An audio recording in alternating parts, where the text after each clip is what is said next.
Ang chika ko ngayon mga ma ay tungkol sa mga artista na elementarya lang ang natapos. Ready ka na bang malaman?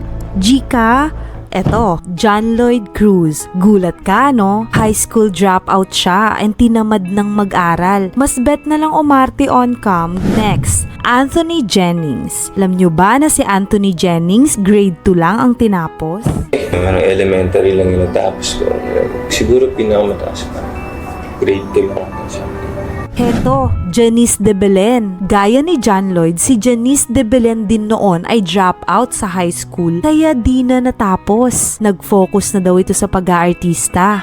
Paulo Contis.